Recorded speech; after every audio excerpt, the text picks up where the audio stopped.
TikTok, time to rock. Good evening, good morning, good afternoon to everyone who's watching from all over the world.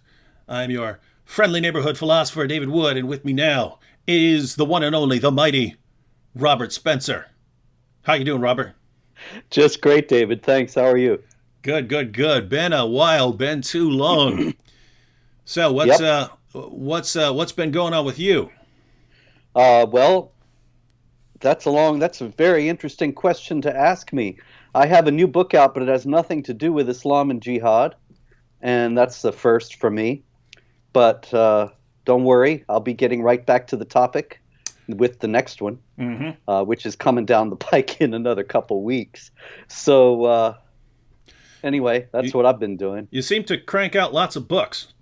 Nothing else to do. I guess I could make videos. Every time I make a video on Jihad Watch, people say, "It's been 7 months.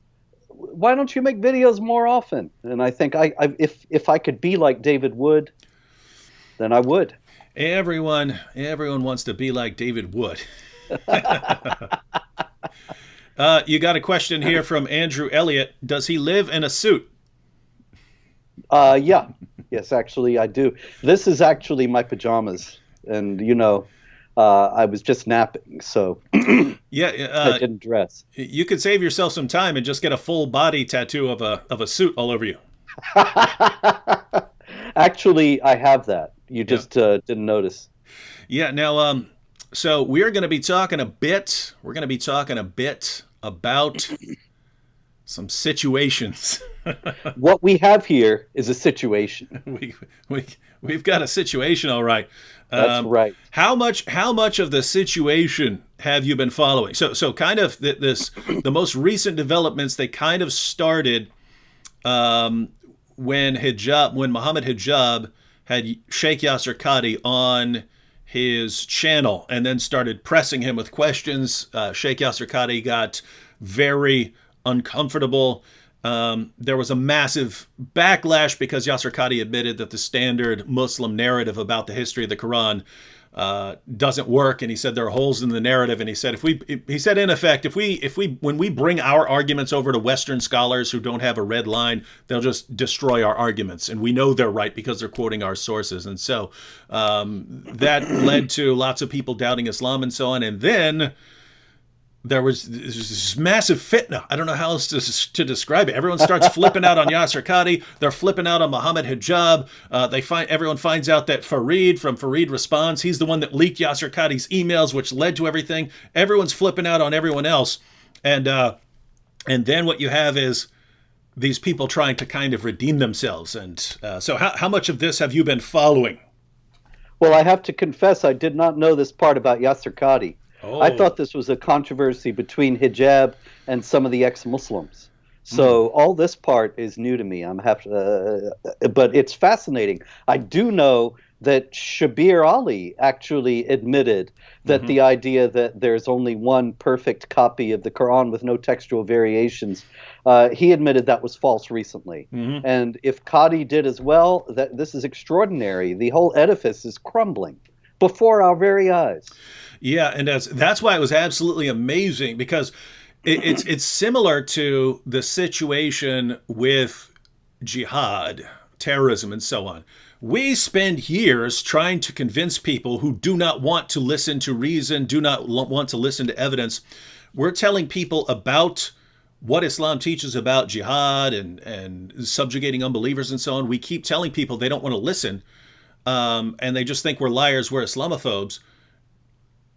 And it's parallel to the situation where Muslims are running around saying the Quran's been perfectly preserved right down to the letter. And, we're quoting Muslim sources and showing no, entire chapters came up missing, large passages came up missing, verses are eaten by a sheep. There are tens of thousands of differences in modern Qurans. Uthman had to burn all of the Qurans to cover up the differences. Muhammad's top scholars of the Quran couldn't even agree on which chapters were supposed to be in the Quran after he died. It's a disaster. It's an epic dumpster fire situation, and you guys are saying perfect preservation. No one believes us, and all of a sudden, Shabir Ali and Yasser Qadi just blurted out, and now everyone realizes that there's a problem. But we have the similar situation that we've been saying for years. Islam promotes terrorism and jihad and so on. Everyone calls us liars, Islamophobes, bigots, and now all of a sudden people are finding out There are holes in the narrative that Islam's this religion of peace and tolerance. So good times. The really great part of this, David, that I've enjoyed immensely is that it's the same people Yeah. that for years, these guys have tried to have wanted to debate me. And of course, as you know, we debated the Shiite imams in Philadelphia, was it? And and I've debated many imams in the past, Mustafa Zayed, and didn't we? We also debated Anjem Chowdhury and Omar Bakri. And Chowdhury and Bakri were a little different because they were honest. But every other imam that I've ever debated, I debated the clock boy, the hoaxer with the clock bomb in Texas. I debated his father. Oh, I thought you were about to say. I thought you were about to say you debated clock boy. I was like, what? No, How did I miss this? But the thing is, all of them are dedicated to the proposition that Islam is a religion of peace and that I've been misrepresenting it all these years, and that all of us have been misrepresenting it all these years. And the same people now, the exact individuals who have been claiming this all this time, are now acknowledging that none of this is true, and what we've been saying has been true all along. I mean, Ali Dawah, he actually refused. Some people were saying, why don't you debate Ali Dawah? You're a coward unless you debate Ali Dawah. So I said, okay, sure, which, of course, I'm happy to debate him, debate any of these guys. And he declined. And he said I was too old for him to debate. And he was going to go easy on the old guy. And he's the one. Too old. Sounds like Mohammed.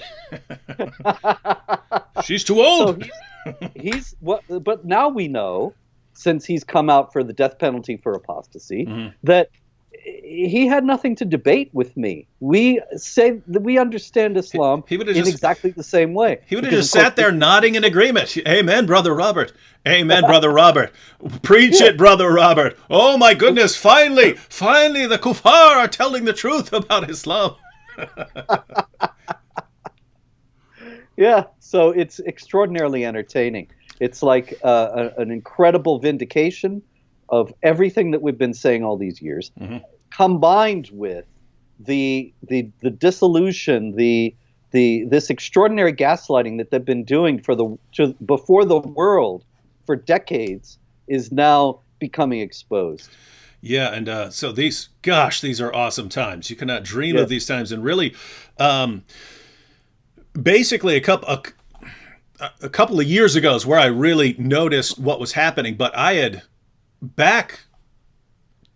don't remember the exact year, somewhere in the 2006 to 2008 range, somewhere in there, I started realizing that the people that Muslims were putting forward as their champions and debaters weren't really good reflections of the true nature of Islam. So they're putting forward, Shabir Ali and these sort of, really gentlemanly representatives and so on. And I'm thinking, I read about Islam and it's more this chest thumping, oh, we strong, strong, oh, we crush you, we kill you, right? And it's like, these guys are not real, very good representatives of Islam. I understand why Muslims would want to put them forward, but didn't seem like they were accurate reflections of Islam. And so, I started debating lots of younger Muslims, but no one really stood out. They were all telling us, Islam's a religion of peace. Oh, no, Islam doesn't call for the killing of apostates. It's only apostates if they go and join a foreign army and then come back and attack us. I got that a lot. And then, all of a sudden, 2018, Mohammed Hijab comes out, and it's this chest thump, and Ali Dawah, and I'm like, and I realized, wow, if these guys become the public faces of Islam, then people will start to realize what Islam teaches. So it's not, hey, here we are. Yeah, and so it's not. But it's not even them, Dave. It's not even only them. Yeah. Because I myself had an experience with another one. What the heck is his name? The Andalusia guy, Asadullah. And he wanted to debate me in front of an MSA at a university, but then he didn't want to help cover any of the security costs, and so now that has become a big deal whenever he comes up on Twitter. All his followers come along and say, "You're a coward and you wanted money," and so on and so on. And I have repeatedly said, I will debate you in a neutral setting with a neutral moderator at my own expense. Mm-hmm. But this is not good enough because, and this is what I've realized from this whole incident actually, and some others, that the whole point of debating for these guys, for Ali Dawah, for Mohammed Hijab, and for Asadullah, and probably for other ones, the whole point of it is to humiliate the kuffar. The whole point of the debate is not to illuminate the truth, not to show that Islam is a religion of peace, not to prove that we are wrong in what we say about the Quran and Muhammad, but to have an opportunity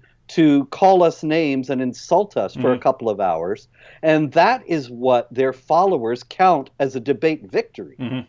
Yep. Because, of course, this is in line with Islam, that you have to humiliate the infidels. And that's really what this is all about. It's just an attempt to humiliate more infidels. Yeah, so you're right. They want to. This goes back to just they want to thump their chest and me strong, me put him down, Exactly. and so on. And the non-Muslim debaters usually have better etiquette. And here's what's interesting is they will also, the Hijab did this, right? The Muslim side made me agree that I would not engage in any personal attacks, not go off topic, that I would be friendly the entire time, that I would. So they made me agree to all these things. And then Hijab agreed to them all too, but he broke them because they don't believe they have to actually honor their agreements with people like us. And so I keep my agreement, he doesn't. But you and I had the exact same thing with that imam in Philadelphia or wherever we were, where there was this long list of things that we had to agree to. You couldn't talk about political events, you couldn't talk about this, you couldn't talk about that. And then they arranged the debate so where they spoke for the last 10 minutes. Then he went point by point and broke every single thing he had agreed to, did massive personal attacks against you when there were supposedly no personal attacks. And then when they were finished, they just said, "Oh, we're going to speak for an extra couple minutes." And then they went longer and everything. And it's like, this has been going on for years. I would say between a quarter and a third of the debates that I've entered into were the Muslim participants blatantly just completely went against and violated everything they made me agree to in order to enter into the debate. And so now I've never experienced this with atheists. I've debated a number of atheists. I've never had that problem. I've debated other people. I've never had that problem with anyone. Just this particular group that doesn't believe they have to honor agreements. And so it's a situation where, hey, let's debate. Okay, let's debate. Well, here are the rules you have to agree to. I'm not agreeing to those rules. Ah, he's a coward. He's backing down from us. Ah, we strong.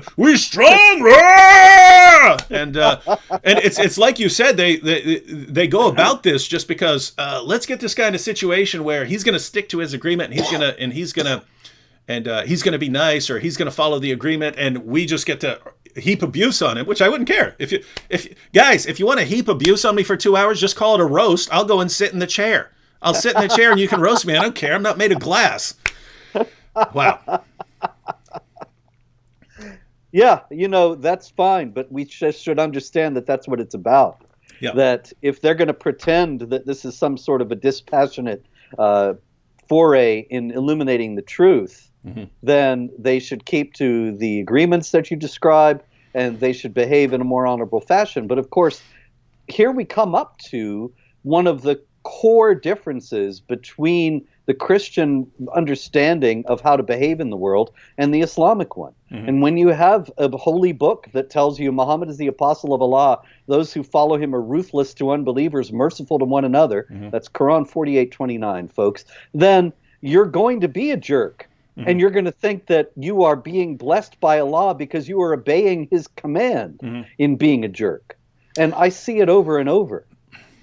Yeah, and my goodness, I don't know why this Mohammed Mo here keeps saying this. Mohammed Mo, he says, why don't you guys hold a two-way debate against Fareed?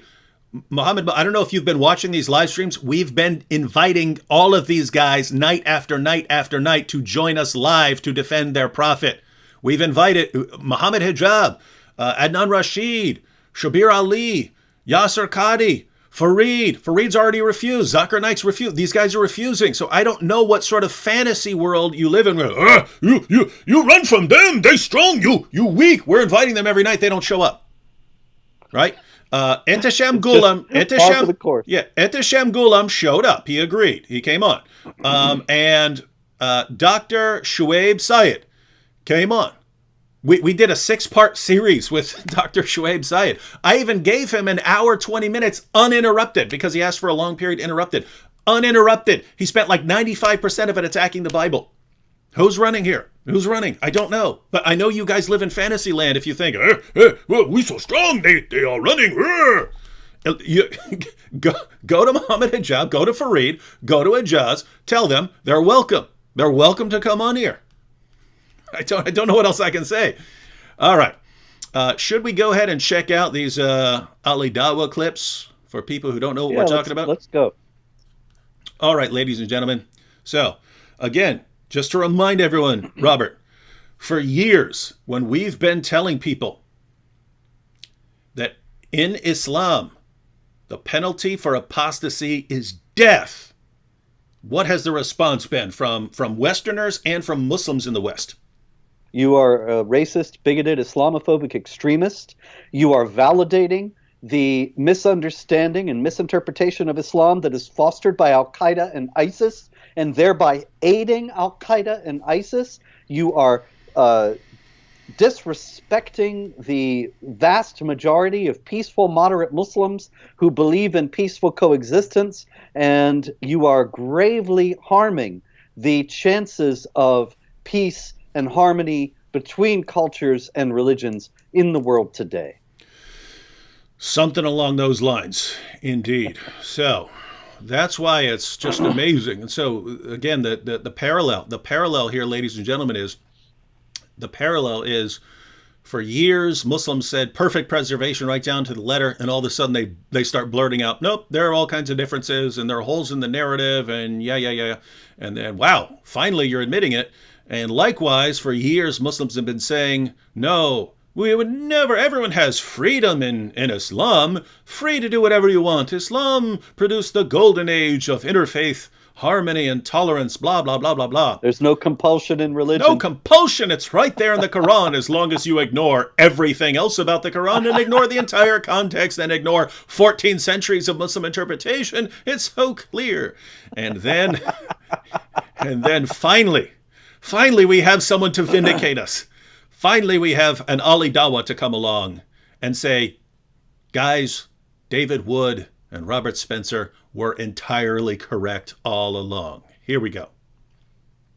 This is a part of our religion. There's a reason to it. Yeah? There's a reason why there's a capital punishment. Because people like you, little weaklings, who leave their religion and cause corruption in the land by spreading it, the capital punishment in Islamic law would be applied to you. We have no doubt. And we're proud of that. Yeah? Capital punishment will be applied in an Islamic state. Yeah? Not individuals going and doing it themselves like idiots. Yeah? No. Under an emir, it is done. Yes. And we, you know what? We'll be watching. I wanted to pause it there. We'll be watching. How would now this kind charmer, this guy. This is kind of another issue that I've noticed, namely that these guys are tossing around these threats and intimidation like they still think this could actually work, like we could actually intimidate these guys into doing what we want, when in reality, the point I made last night was anyone who can be intimidated in that way is already gone out of any sort of counter-jihad movement or anything like that. The people who are left cannot be pushed around like that, right? The apostate prophet. Intimidation is their primary tactic. Mm-hmm. Intimidation is absolutely the fundamental way that they operate, because they'll tell you, you are all wrong about Islam, and they expect you to back off then and say, oh, I'm so sorry, I got it wrong. Tell me how it is right.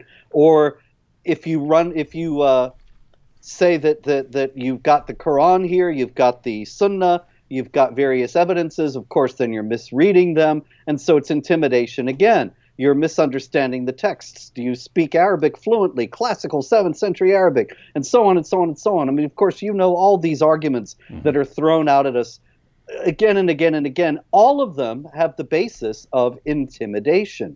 They are all designed to knock us back, put us on the defensive, and make us think that our arguments are not sound, even though they don't actually constitute any genuine refutation of those arguments. And then if you don't even want to discuss it, don't care to discuss it, you're a coward who is avoiding their debate and trying to conceal the truth as a true kuffar would. And that's more intimidation. It says you're either a coward or you're a liar or you're evil. And these are the only choices that are offered. They never have ever approached me, and I'm sure that they never have approached you in a good faith, mutually respectful manner, and discussed things, like you said, with the atheists in a dispassionate way that was just designed to make it clear which point of view had encapsulated more of the truth. Because that's not what this is about. It's all about intimidation from beginning to end. Yeah, and I think I think the situation is that they kind of only have a handful of tricks, right? They only have a handful of tools, right? You can go out and you can violently subjugate an area and force it to obey you. You've got deception. You got trickery, you can trick people into believing certain things and so on. And you have just harassment and intimidation. And so in a Muslim country, it's here's what you need to do. And if you don't do it, we'll chop your head off or at least throw you in prison or something like that. But in the West, where that's not going to work, it's well, we'll just try to intimidate you, right? We'll heap abuse on you. Well, it's the same thing in a certain sense. Here's what you have to do, or else we will blacken your reputation and smear you in every way that we possibly can. And if you act up about it, if you protest, then we'll just do it all the more. And so it's really just the same kind of thing that happens in the Sharia states, only within the parameters of what is legally possible in the West. It's all intimidation. Yeah, and it's the situation that we have recently with Mohammed Hijab basically harassing people's wives, right? So he goes after the apostate prophet's wife. He goes after Abdullah Samir's wife. He goes after Abdullah Gondal's wife. He's targeting all the wives and harassing them and saying really nasty things, using imagery of like torture and rape and things like that when he's talking about them.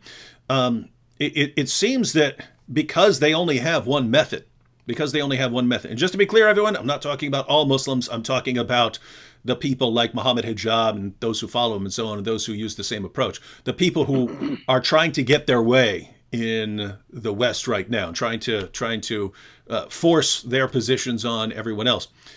It's like they only have one method, and that is intimidation. And if it's not working, then they think, well, we need more intimidation, right? We need to dial it up. Okay, I dialed it up to 5. That's not working. Let me dial it up to 8. Oh, that's not working. Let me dial it up to 10. And so, gosh, I've been trying to harass these guys into shutting their mouths about Muhammad, and they're not doing it. They still just keep talking about Muhammad.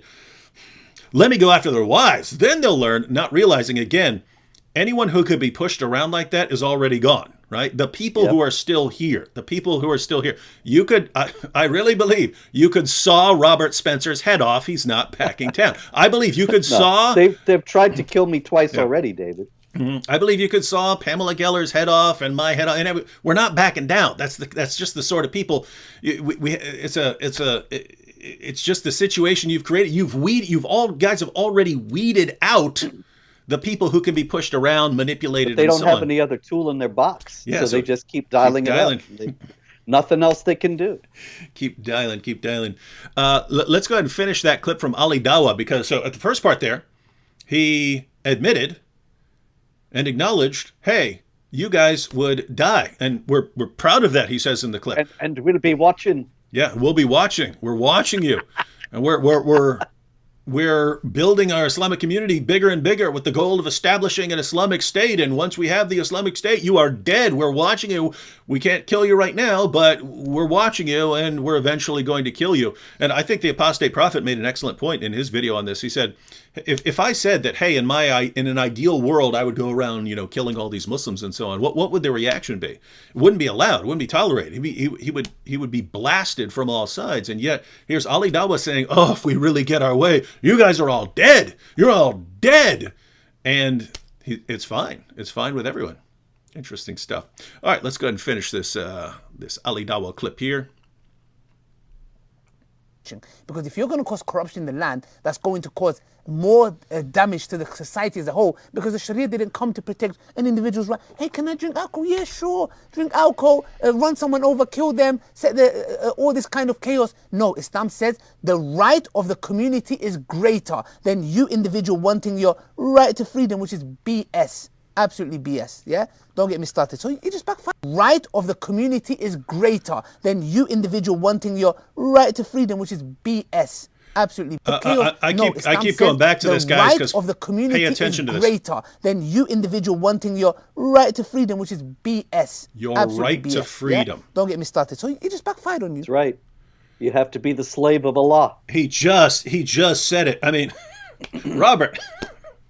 Yep. For the past couple of decades, when we've gone around saying, actually, in Islam, there isn't much respect for your rights as an individual, what has the response been? Here again, you're a racist, bigoted Islamophobe. You're validating the extremists. You are silencing moderate voices. It's all it's just so bitterly ironic, especially in light of the fact that this guy is indeed an Islamic apologist. What exactly does he debate with non-Muslims about? If he believes that there should be the death penalty for apostates and more. Note in that last clip, he said corruption in the land, which of course is quoted from chapter 5, verse 33 of the Quran, which mandates that those who wage war against Allah and his messenger should be killed or crucified or have their hands and feet cut off on opposite sides. So he's obviously in favor of all that. It's in the Quran. And this is somebody who is clear about what he believes. So what does he say to his debate opponents? Yeah, we want to enslave you. We want to kill. We want to maim you. It's extraordinary, really. The whole project, the whole enterprise of these Islamic debaters has now been destroyed by some of the most prominent Islamic debaters themselves. Yeah, so my goodness, these guys are really making our jobs much easier, because if we spend years telling people, nope, the Quran hasn't been perfectly preserved, it's actually a false claim, they don't believe us. We must be bigots. But then Muslim scholars themselves start blurting it out, and then everyone catches on really quick. And so now we've got the same thing here. We spend years telling people, quoting Islam's most trusted sources, and then hearing back, that's false because I have a Muslim friend in school and she doesn't believe that. Therefore, that's not what Islam teaches. Because as everyone knows, my 18-year-old Muslim college student friend is an authoritative source on Islamic doctrine and practice. She couldn't be wrong. And she's a Muslim and you're not, so she must know. Yeah. And so, but now we've got Muslims coming out right out and saying it. And I'm sure he would say the same. He was saying that about apostates. I'm sure he would say the same thing about critics, that critics have to be killed, because that's what Muhammad ordered. Certainly. It's Sharia. Absolutely. It is, gosh, these are good times. Everything's coming out. Everything is for you atheists who are watching, for all you atheists who are watching, right? If you tell me that the universe formed on its own, that's one thing. If you tell me that life formed on its own, that's one thing. If you tell me that human consciousness formed by a natural process, that's one thing. But how can you not recognize that the Almighty has delivered these men into our hands? How can you not? How can you not recognize that? I've never seen anything implode like this, like Islam, over these past couple months. All right, I'll probably be coming back to that. All right, should we jump into some Mohammed Hijab? Yeah, you got his tweets there. Yeah, we've got his tweets. I've actually got his Twitter page. People are asking, "Did you see Mohammed Hijab's video?" No, didn't. I don't follow Mohammed Hijab. I only pulled it up here because I pulled up his Twitter page yesterday because of the things that were going on, and I pulled up his Twitter page today. I do not know what is on here. I have some screenshots of some of his earlier posts, but I could see as I was scrolling down to get the screenshots of the stuff we covered yesterday, because I wanted pictures because I didn't want to have to scroll way down if they're from a couple days ago. I saw that a bunch of pictures of myself, and so I know he's talking about me. Oh, yeah. All right. Yeah. So I didn't know he made any videos. As I was scrolling, I saw some pictures, but No, those I haven't seen, but I did see some of the tweets that are well worth remarking on. I think you have them there. The ones about how he doesn't insult anybody but Islamophobes, whereas you eater of the Quran, you have insulted his religion itself, whereas he would be too fastidious, too polite, too well-mannered to insult Christianity. Yeah, and someone's saying Ali Dawah made a video about me. Yeah, I haven't seen that either, but I saw that he had made a video. So, guys, what we're going to see is this is kind of a hilarious situation, because my main point yesterday, if you recall, was, do you guys really want to start an insult battle? You guys are the most easily offended people in the history of humanity. You throw a tantrum over any perceived criticism. Do you really want to dial up the insult fest? Because I'm pretty sure I can do it better than you. And I spend 6 seconds chewing on a piece of the Quran, and everyone loses their mind. Guys, that's the point. You're spending day after day after day talking about people's wives, saying the most offensive things you can possibly say about them. I grab a piece of the Quran, and you guys lose it. You guys lose it. Do you really want to start this? Do you really want to go this route?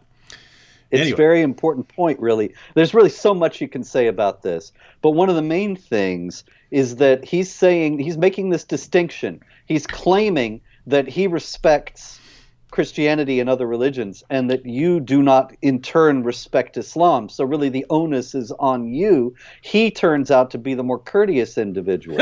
In the first place, that's what Hijab said, right? It's in one of those tweets. And let's see let me see if I can get all right, here we have his Twitter page up on the screen here. Let's scroll down. So Hijab, I'm trying to find the one you're referring to. Mohammed Hijab, eating the Quran like I ate him for intellectual breakfast.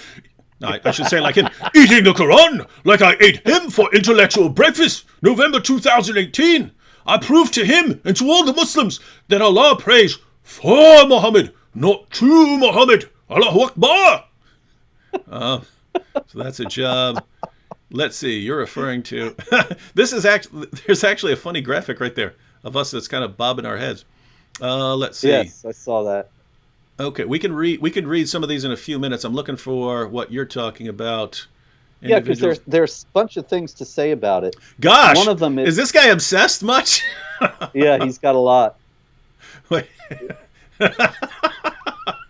Wow, this got to be good. Oh my goodness! Individuals like Cosmic Skeptic and William Lane Craig associate themselves with people who eat the Quran and laugh on to disrespect the Muslim community. In the case of Cosmic Skeptic, his Twitter support for Apis is evident, while Craig makes collabs with David Wood. The difference between us and you is this: we disrespect Islamophobes like you, who disrespect our community. You disrespect our religion and our community. Quite frankly, I have never and would never gratuitously insult any sacred symbol in any religion, even though I can legally. Now, in the first place... Wait a minute, where is that? That seems seems just longer. On his Twitter, I just read it. It's 13 hours ago, says here. I don't know what to tell you. It's there with the tripartite picture of the you're eating okay. Yeah. It's broken into two separate tweets there. Yeah, I have both of those up on the screen. Yeah, so let's see. Individuals like Cosmic Skeptic and William Lane. By the way, this is their other strategy, right? This is hilarious. Their other strategy is to well, do you condemn him? Yes. He said this. Do you all condemn him? Not realizing, guys, Hijab, do you think that's going to work? Because you used to try that with James White, right? Like, it's an old tried and tested tactic. It's just these guys have been working from the same playbook for years and years and years. Mm-hmm. I think it was 2009 or 10. I was talking with Kaner Dagli, this professor. He was one of the editors of the Study Quran. That hadn't been written yet, but he's a professor at I think Holy Cross College, a Catholic college, which has no excuse employing a guy like this. But anyway, he's writing me in this belligerent manner and asking me, "Do you condemn Pamela Geller for saying this and that?" And I said, "Why don't you talk to her about it?" I have total respect for her, but it has nothing to do with me. But this is the way that it's a form of the divide and conquer tactic. And in any case, it was actually the same thing when we were both banned from entering Britain for saying that Islam teaches violence and so on, saying truths that they didn't want known. Hey, Ali Dawah was allowed there. Yeah, of course. And I went on a BBC show with this imam and this fellow from Hope Not Hate, the leftist group that had gotten us banned. And they said, "Well, what do you think is so wrong with Spencer?" And he starts quoting all these other people with whom I am associated. Well, sorry, that's not the problem here. But in any case, the thing about this, what hijab is doing besides that as well, is he's once again working from the model of Muhammad. And this also is one of these wonderful things that has happened over the last few weeks, that just when this actually started, somebody was saying, that they've been disappointing some of their followers.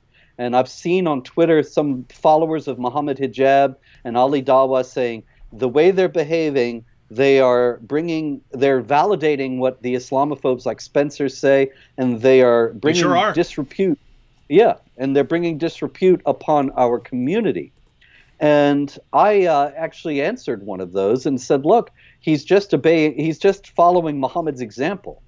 And Muhammad, of course, in a famous hadith says, when I forget what he says, that you're supposed to do, in what occasion you're supposed to do this, but in some certain circumstances, you may remember, you're supposed to say, go to these guys and say, bite your father's penis and do not use a euphemism. And just so everyone knows, that is what Muhammad was saying is, if anyone brags about his descent, right? So he's bragging, I came from the great so-and-so, I've descended from the great so-and-so. He said, tell him, go bite his father's penis and don't use a euphemism. And so, yeah. So I quote this, and immediately this guy comes along, some guy I don't know, and he says, see, you're ignorant, you're evil, you're stupid. This is what it really means. And he gives me this. There's always the this is what it really means. Yes, it says beat your wives into submission, but this is what it really means. Tempt them with a toothbrush. Kill them wherever you find them. But it really, properly understood in the original Arabic, it means give them a hug. Yep. And this means supposedly remember your humble origins from which you came, something like that. And I think, well, then why didn't Muhammad just say that? But anyway, okay, so that's what it really means. And nobody who takes it literally is anything but a hateful, bigoted, ignorant Islamophobe. And then, within hours, I see Muhammad Hijab justifying his own behavior by quoting very similar hadiths about Abu Bakr using foul language against his enemies. And this is quoted approvingly and saying, see, we're supposed to show disrespect. We're supposed to humiliate the infidels. And so that is in the first place what's behind what Muhammad Hijab is saying here. But it's also noteworthy that, let me go to it here just a second, sorry for the bright light, that he says he would never gratuitously insult any religious symbol, because Islam itself, in its core doctrines, nobody knows this. Everybody's used to it. Nobody thinks about it because Christians don't go around screaming at people and killing them if they're insulted. But by denying the divinity of Christ, denying the resurrection, denying the salvation, these things are all insulting to Christianity. By saying that the Bible is corrupted, these are built-in insults to the Christian faith that virtually every pious, believing, knowledgeable Muslim assumes and takes for granted and repeats. And that's okay with the whole world. And I'm not counseling anything else. I don't believe anybody should be harmed for insults. But at the same time, Muslims do not behave that way themselves. And there was a news item a few years back. These Ugandan Christians were preaching, and Muslims complained and said, "You have insulted our religion by saying Jesus is the Son of God," and they threatened to kill them. Mm-hmm. Well, doesn't go both ways, of course, as it never does. Quick question, Robert.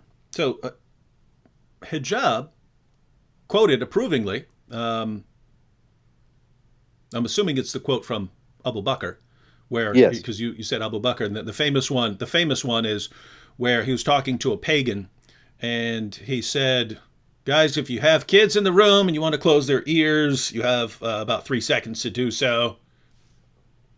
He said, "Go suck a lot's clitoris." That's right? The one he quoted. Yeah. So this is go perform oral sex on your goddess, right? Now, just imagine us saying to Muslims, "Go suck Allah's penis," and so on. They'd be like, "Oh, it's the end of the world. How dare you say these things about us?" But tell me, Robert, doesn't this sound like he's insulting a religious symbol here? Something that this guy has respect for and reverence? Exactly.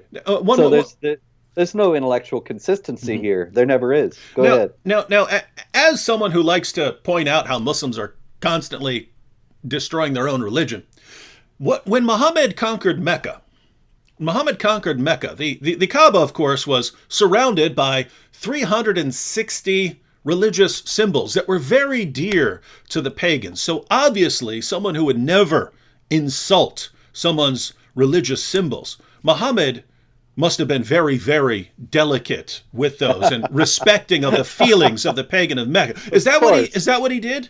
He smashed them. He smashed them. Wait a minute. Whoa. So wait, hold on. You're telling me, Robert Spencer, that when Muhammad encountered other people's religious symbols, he smashed them to pieces. He didn't care what they thought. He didn't care what they felt. He didn't care about their feelings at all. He said, "These are your religious symbols. I will smash them to pieces, and I don't care." That's what he said? Yep. So Muslims, according to your prophet, I can take your religious symbol that hijab is freaking out about. I can just do this, right? According to your prophet, right? I can do that. Is that true? Notice, there's no concept of consistency here. I would never do what my prophet did. If Did anyone, you see the video from Bahrain the other day? 1 second here, because they're gonna want this pic for the tweet, right? Here you go, Hijab. Here's your next tweet. Ugh. I don't even know what chapter that was. Go ahead, Robert.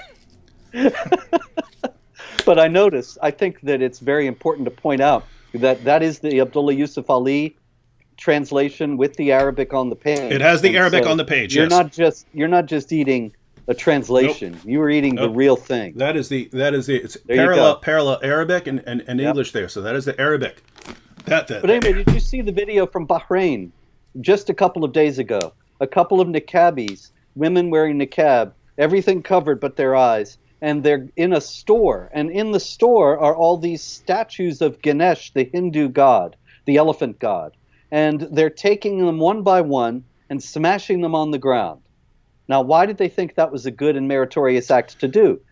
That's what Muhammad did. Yeah. And so they're imitating their prophet. And not only did that happen, but they have been predictably hailed as heroes all around the Islamic world, all over Islamic social media.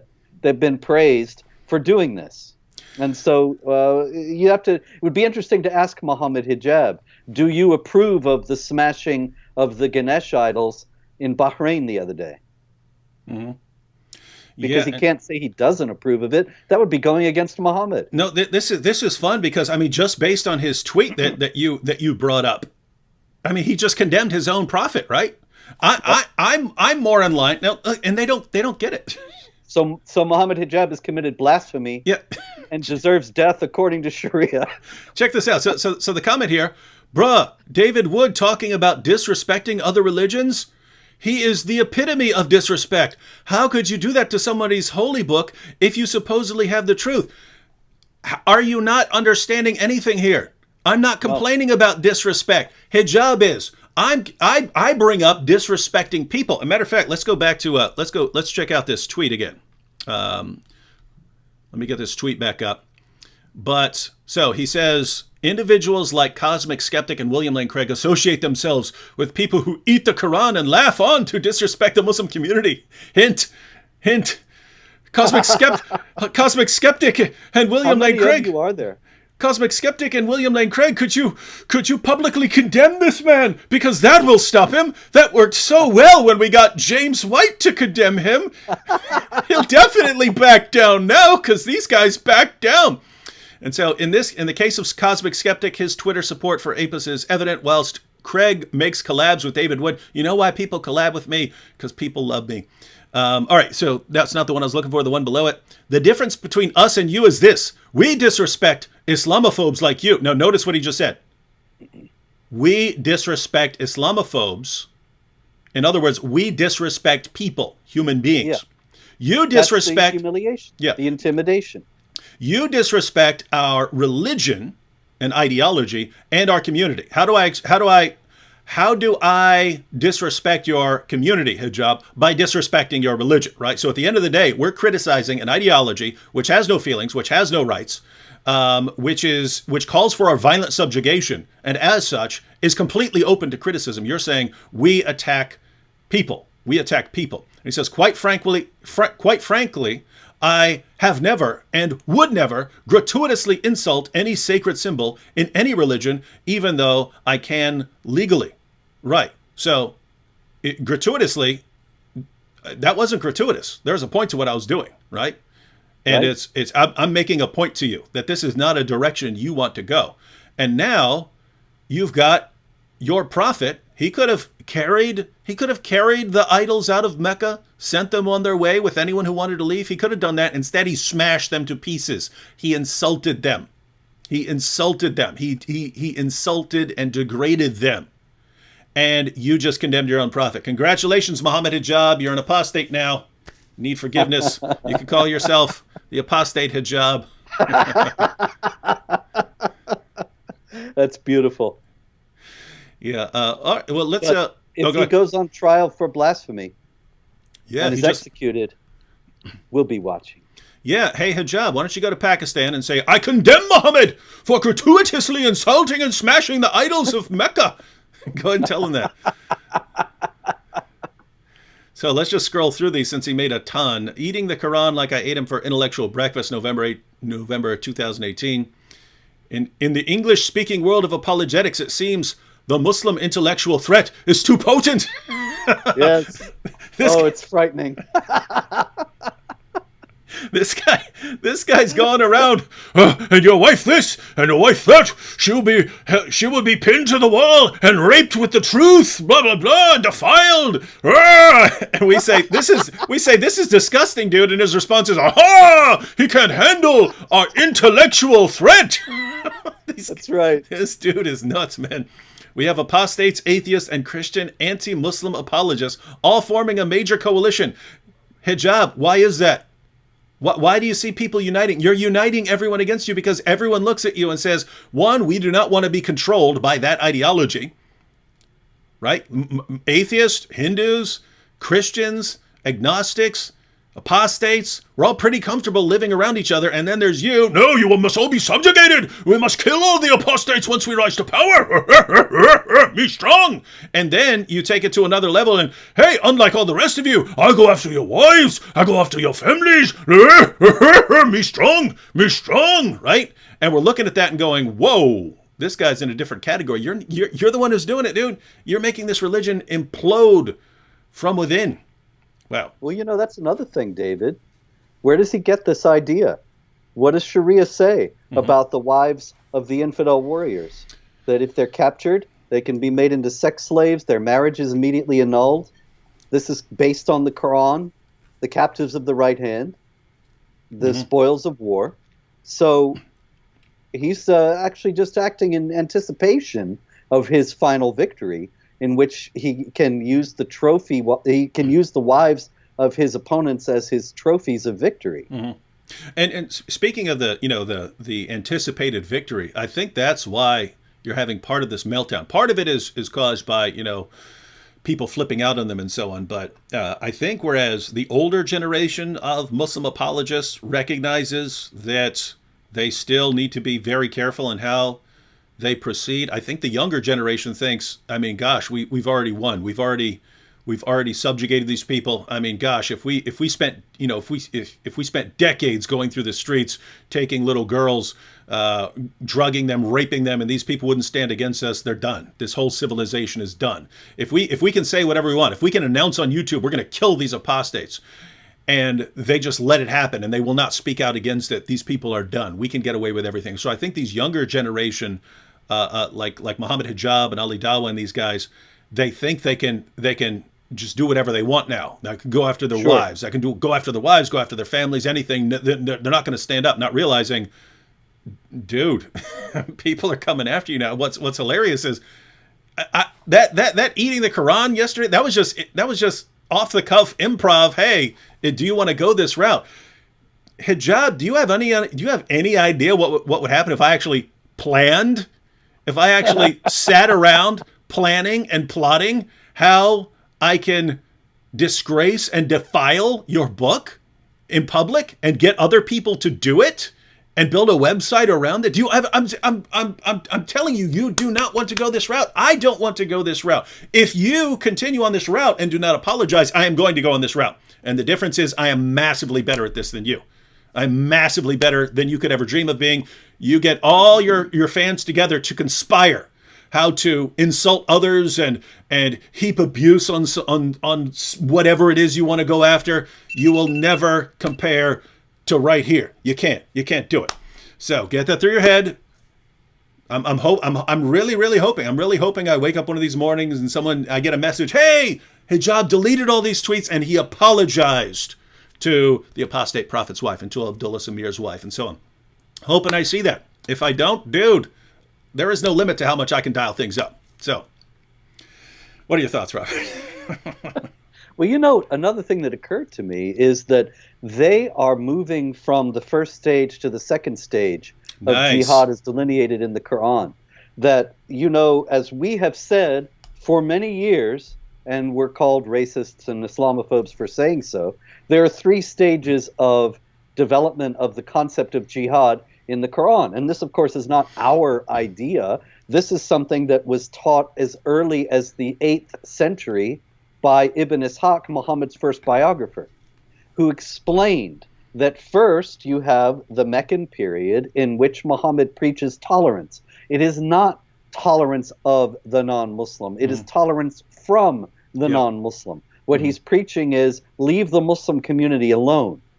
And then the peaceful parts give way to the first Medinan period, which is defensive jihad, where for the first time you fight against those who fight against you.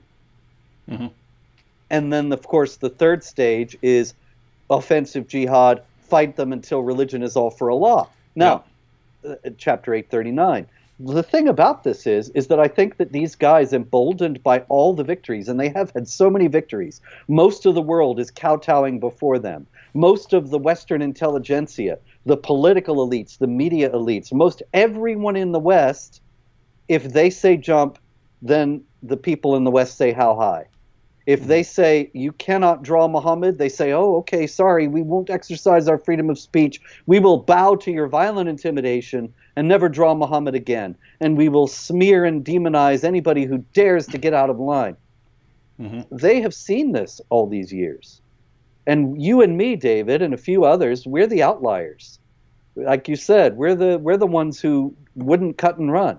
But the thing is that it's easy to see that they are emboldened by their victory and think, now we don't have to preach tolerance anymore. We don't have to preach Islam as a religion of peace anymore. We can be much more vocal and explicit about making war against the unbelievers, about killing, about raping, about all the things that are in our holy books. Because, of course, now they're couching them, because they're at the beginning of this, in the context of defense. That you insulted Islam, Therefore, he can say all these terrible things. These other guys, these apostates, they insulted Allah, they insulted Muhammad, they insulted the Quran, so we can talk about raping their wives. And so they are emboldened now by their victories to think they can escalate their jihad to the next level. But at the same time, the whole thing is falling apart. Just as they're accelerating, the wheels are falling off. And so it's a wonderful thing to see. Yeah, so basically right now there's all these things that we've talked about that they kind of only have a couple of tools, right? Deception and aggression. Intimidation, and, yeah. Yeah, just really coming at people, harassing them and so on. And they've been doing it in a kind of more laid back way, right? Where you spoke out, they would attribute to racism and so on. Whereas now it's just like harassing people's families and things like that. And so they're taking it to another level, not realizing, guys, maybe you're not as far along as you think you are. Yes. Right? And maybe people aren't going to back down as quickly as you think they will. And so not looking good for these guys. Let me bring up this tweet again. David Wood eating the Quran to try and disrespect it, while Apis laughs on as if he has achieved something. I did. I totally did something. I made you lose your mind after you spent I don't know, days or weeks attacking people's wives and so on like that. It took me all of, what was it, 6-8 seconds or something like that to send you into a frenzy, and I haven't even gotten started. And check this out. This is the same man William Lane Craig made a collaboration with. Let us see if William Lane Craig or other Christians want to associate themselves with that. Here again, he has no idea how stupid he's being. Guys, have you noticed over the past couple months that I've been putting way more videos out? Have you noticed I've been posting almost every day, if not every day, and sometimes 2 or 3 times a day, and putting out 1 or 2 videos and doing a live stream? Has everyone noticed that? Has everyone been noticing? You know what happened? Coronavirus happened, and traveling and collaborating and speaking engagements and conferences were canceled. These things were canceled, right? And I actually don't really like going to a bunch of events because it messes up my video production, and that's where my heart is. I like putting out videos. I like doing some live streams. So think about this. Everyone, stop collaborating with David Wood. Stop having him come out. Don't invite him to your events. This will crush him. It's just like, are you insane, dude? Right? And you know, Robert, this is a true story. Back when I started making videos about Islam and so on, there was a team of like 15. There was like a team. I mean, I can't give a specific number, but I know it was somewhere around 15 people who would, when I announced, hey, I'm going to speak somewhere, there would like, I would show up and they say, hey, we had 15 people call and complain that we were having you come and speak. And so over time, I just thought, well, this can't continue. I'll just focus on videos. So what they're most upset at me about is all the videos I put out. But part of the reason I put out so many videos was that they were blocking me from speaking. And now Hijab's brilliant idea. Let's make sure David is not invited anywhere and he just stays at home cranking out 3-4 videos a day. Ha ha! The victory of al-Islam. These guys are nuts. It's they're the worst. They're the worst at strategy in the entire history of humanity. Here again, it's just the one tool. He just can. He's trying to intimidate you. If you can't be intimidated by all his usual arguments about you're mistranslating or you're lying or this, then he starts the insults. If you can't be insulted, he'll start with the wife. If that doesn't make you stop, then he goes to William Lane Craig and other people he thinks that you respect, and I'm sure that you do. But the point is that he's trying to, it's all just another kind of intimidation, that he's trying to frighten you into stopping what you're doing. Yeah, and that's all they ever do. Really, really dumb. I mean, notice what he's complaining about right now. I can't believe it. He's disgraceful. Why did I do it?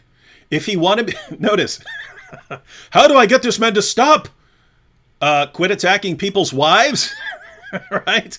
This is on you. This is on you, Hijab, right? It's let me put pressure on him and let me try to get other people to condemn him. This will stop him. everything hijab does to stop people from doing something backfires and makes them do it more. He doesn't realize it's his horrible behavior, his lying, his threats, his attempts at intimidation. That's what's causing all this stuff. And gosh, quit being the biggest jerk I've encountered in my entire life. Quit being a liar. It's the whole Islamophobia thing. Mm-hmm. You know, there's international commissions about Islamophobia. There are billions of dollars being spent to stamp out Islamophobia.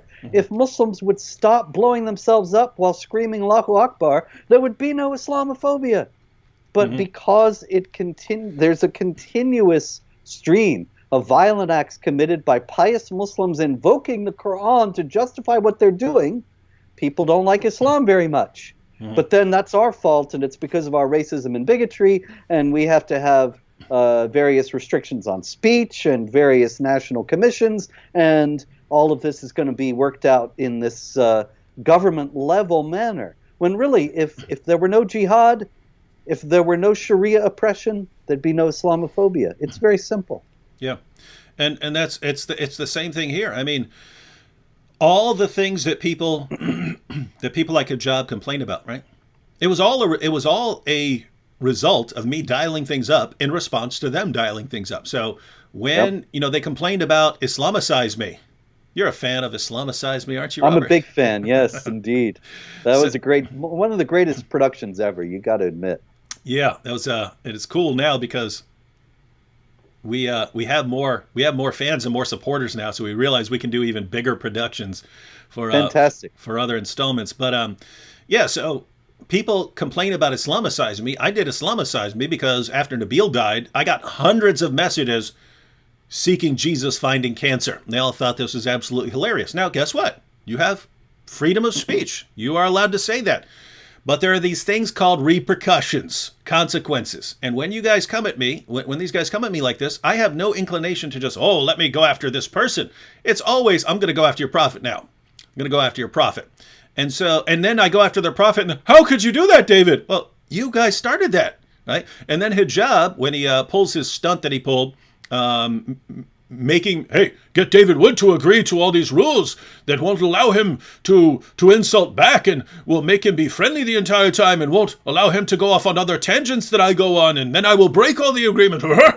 Well, great, you can do that, right? Anyone can do that, right? Anyone can do that. Shabir Ali has never done that with me. Shabir Ali could do that. We could set up a debate and he could just break all the rules. It can be done. There are repercussions. It can be done, but there are repercussions. And then they got Muhammad's boom boom robe. And then everyone, I can't believe you blow up Muhammad over and over and over again. Guys, I don't know how you're not getting this. So notice, Hijab knows this about me. He knows this is how I roll. He knows if he dials it up, I'll dial it up too. And what does he do? Let's start this epic insult battle with all these people. Knowing, I mean, what's he thinking? I mean, wow. I don't know, man. This is what they say, if to a man who only has a hammer, every problem is a nail. And this is the thing. The guy is only one way to react to anything. And so he just keeps dialing it up. Keeps dialing it up. How's that working out for you, Hijab? All right, so we've scrolled through the tweets about me again, ladies and gentlemen. It took me all of 6 to 8 seconds to trigger all these guys. Into losing their minds. And it doesn't seem like it's going to be very difficult to do again. Do I want to go down this route? No. Will I go down this road? Absolutely. Trust me. Guys. Hijab got me to give my word that I would not do certain things in that debate. Show me where I broke my word. I will keep my word even if you are breaking your word in every conceivable way. I will keep it, and I'm giving you my word, Hijab. You better take some stuff down and do some apologizing, because you have no idea what's coming at your book. You have no idea. We can do Desecrate the Quran week, Desecrate the Quran month. We can do Desecrate the Quran year. So many creative possibilities. Lining your birdcage with the Quran. Lining your kitty litter box with the Quran. All sorts of toilet things, urine things, all kinds of things. What animal can you get to eat the Quran? Do I want to go down this road? No. But he's sitting there telling his entire community, we must all go do this. We must all harass these women and harass their family. We must heap abuse on them and talk about all this sexually perverted stuff and talk about the golden showers. What about the golden showers? I don't know if you even saw that, but he came into a chat with me and the Apostate Prophet when you're doing a live stream and started talking about, hey, Apostate Prophet, I know you want the golden showers from David Wood, and just saying the most disgusting. What a pig. It's disgusting. It's disgusting, right? I mean, the most disgusting people I've encountered in my life do not behave like this guy who's considered this champion of Islam nowadays. Interesting stuff. Well, that's what happens when you imitate Muhammad. Yeah, it sure is. Yeah, we know where it came. We know where he's getting this stuff from. Did want to have a couple of these tweets from Hijab earlier. Look at this. You got some people saying this. Brian Clone, bro, you're falling into Mohammed Hijab's trap with this nonsense. Dude, if you think Mohammed Hijab has some brilliant plan, you do not know Mohammed Hijab, right? Now, I will tell you exactly what's going on and how no one's falling into any trap here. Here it is. Oopsie, I cause thousands, maybe more, Muslims to doubt the reliability of the Quran because I'm stupid and I didn't know that I shouldn't be pressing Yasser Qadi on this stuff.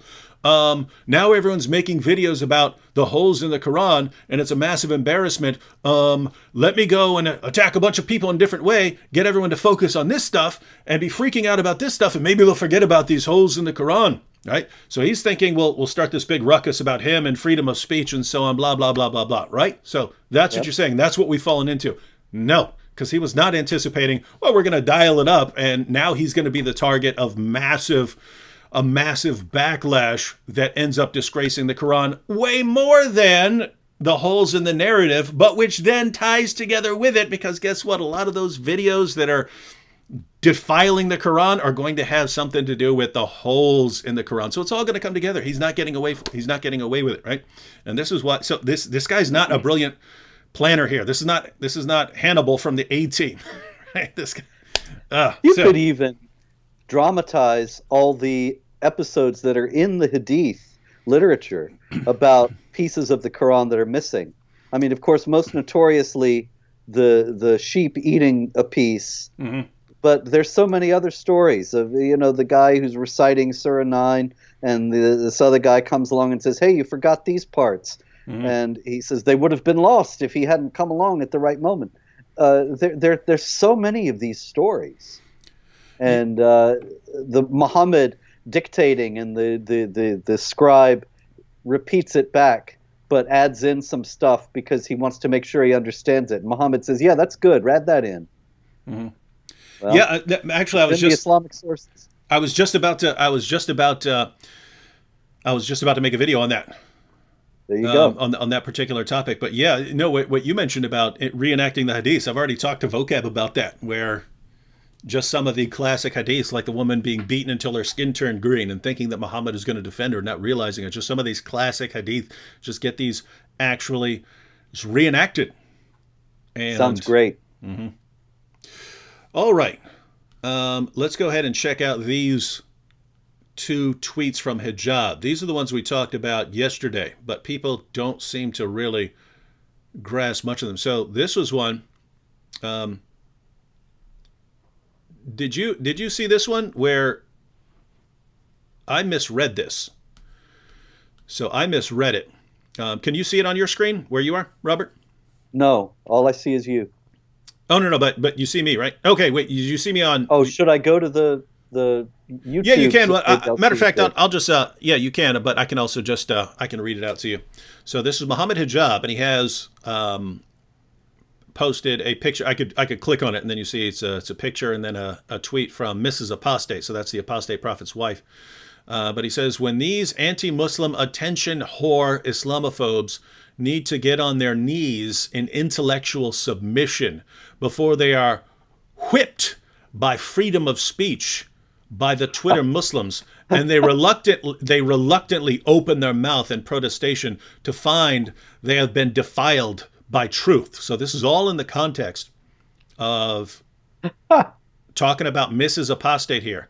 And so it's attention whore Islamophobes need to get on their knees before they are whipped by freedom of speech by the Twitter Muslims, and they reluctantly open their mouth in protestation to find they have been defiled by the truth. So they're going to be whipped and defiled. But he just puts, truth by, they're defiled by truth there. And so it's not literal. But all the imagery is of torturing and rape, right? Yeah. Yeah. It also is very Quranic, you know? This is the kind of language the Quran uses, with the truth knocking falsehood on the head, and passages of this kind. It's all lots of violent imagery, hateful imagery. The unbelievers are like animals, the most vile of created beings. The man has learned his religion well. You got to give him that. Mm-hmm. And if you'd like to see the level of response here. So this is Big Man. Marie Wood, it's my wife, loves getting on her knees for big Muslim censored. These are the responses, right? These are the guys who don't offend our prophet, don't offend our religion. And these are the kinds of responses we get, right? And then when I dial things up against them, how dare you? How dare you? Dude, when your religion produces dudes like you, my goodness, you all I can say is you forfeit the right. You forfeit the right to complain, right? When it's well, that how dare you business, that's dimitude again. He's presupposing the status of non-Muslims under Islamic hegemony, that you're supposed to submit and take it meekly. You're supposed to get on your knees and allow all this to be said and not say a word. Bow your head and submit and feel yourself subdued. That's your natural place in the world. And if you don't do that, then they have to keep putting pressure on you until you do. And when it doesn't work, you turn up the pressure, and then you realize, whoopsie, made a big, big boo-boo here.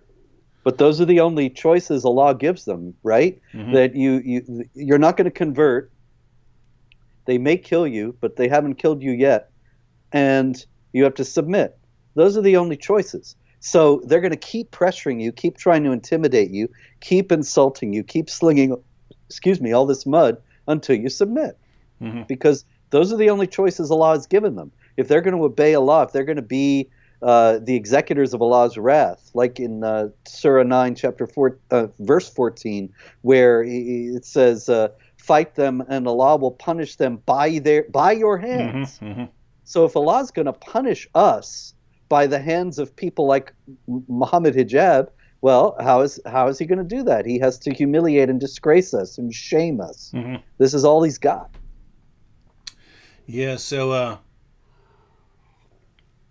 this is really heading in an awesome direction. So I want to just remind everyone, right? Because we tend to think, no, we don't want people like Hijab interacting with us. We don't want that. We want, the nice representatives. They're so much friendlier. We want other people to represent Islam, to interact with. And what you're really saying is this is based on your feelings, right? You feel better around certain people. Well, guess what? Yes, everyone is going to feel better around nice people that you can get along with than people who are saying all sorts of perverted things about golden showers and, perverted sexual torture imagery and rape imagery about your wife. Yes, people are not going to be comfortable with that. But guess what? If these guys become the public face, of Islam, people are going to be introduced to actual Islam. It won't just be, there's a terrorist, but, all He's religions, just an extremist. The religions have their radicals and so on. It's going to be, whoa, these are the guys who are popular on YouTube. These are the guys who have the most followers on YouTube, and these are the popular guys. So this is not some extreme fringe. This is popular level Islam, and it will be, because there are tons of people like that. You can see it. They're right here. They're right here in the. And then a lot of Muslims in the West are going to leave, because a lot of young Muslims, particularly in the West, they've been growing up with all this deception. They're not just deceiving us, they're deceiving their own people and telling them Islam is a religion of peace and tolerance and coexistence and love. There are a lot of young Muslims actually believe this because they haven't studied the Quran. They recite it in Arabic. They may not know Arabic. They may not be all that observant. And they have no reason to doubt their leaders. So the leaders have been lying to them all these years. They're going to be very upset when they find out that's not really Islam at all. And then there's going to be a massive exodus. Oh yeah, and that's kind of the greatest thing. You of course have the chest thumping. We follow him strong. We follow him strong. Right? You have those kinds, but then you just have so many Muslims who live better lives than their prophet. They live better lives than they're called to live. They live far better lives, and they really believe that their religion teaches them to live these better lives when it doesn't. But they don't know any better. They haven't been shown true Islam. Once people are starting to look around and saying, "Oh my goodness, Mohammed Hijab, that's the example. That's the example of someone who's really following the teachings of Muhammad. I am out of here." And then what happens? There's going to be, as you pointed, there's going to be this exodus. There's going to be this exodus from Islam. There's going to be this exodus from Islam, and then what are you going to be left with? The hijab fans thumping their chest, talking about your wives? Yeah, you are. Because they're the ones that have taken over. When you think about the historic jihads and the huge, massive conquest of territory, what did they do? They came in, they subjugated the infidels, they made them live as inferiors, they humiliated and disgraced them. A lot of them, they couldn't take it over the centuries, and they converted to Islam. Egypt was 99% Christian when it was conquered. Now it is 10% Christian. Where'd the rest of them go? Did they leave? They didn't leave. They're still there. They're the Muslims. Yeah. And most of them converted not because they saw the wonderful light of Islam, but because they were humiliated, they were belittled, they were demeaned, they were discriminated against, they were intimidated, and they finally thought, I don't have to live in this way with constant harassment from these people if I join them. Yeah. And they did. And so it's 14 centuries. 14 centuries. Yep. Is you subjugate people, even if you can't subjugate people, you just constant intimidation, abuse, threats, because people just don't like that, right? You don't want to spend your entire life with abuse being poured on you. I've seen so many people. I've seen Christian evangelists, right? Young Christian evangelists. Hey, David, I have a heart for reaching Muslims, and I want to go out and reach Muslims with the gospel, and I have a passion for reaching Muslims. And 6 months later, they don't want anything to do with that, right? Yeah, Because why? They have no idea what they're getting into. They have no idea. I think most people in the West have no possible sense, no notion whatsoever of the kind of hatred, the kind of evil they will encounter from observant, knowledgeable, serious Muslims. And Mohammed Hijab is actually an excellent example of the kind of really hateful soul that devoutness in Islam produces. Perfect example. That's why he is perfect. Hijab is the perfect example. I do not want any other representative apart from him and his sidekick, Ali Dawah. Though that's the dynamic duo that needs to represent Islam. You couldn't have dreamed. I could have written down the perfect person to represent Islam, to really show Islam's true colors, and I still wouldn't. It wouldn't have been as perfect as Mohammed Hijab. So, mind blown. Let's check out one more Hijab tweet so people can start to recognize the issue here. So, the one there at the top of the middle two there. Hijab said, "I call upon all of the Muslim Twitter soldiers to work within the full scope of the law to create maximum damage to the cause of Apist, the apostate prophet, and his public figure with," can't even spell correctly, and then, of course, a name. "They are demoralized and on the ropes. Do not let the weak-minded Muslims deter you. Finish them." So who are the weak-minded Muslims, according to Mohammed Hijab? That would be any of you Muslims out there who are watching and you think, hey, this is not a good way to behave. You're the ones that hijab is calling the weak-minded Muslims. Right? You don't understand that it's good.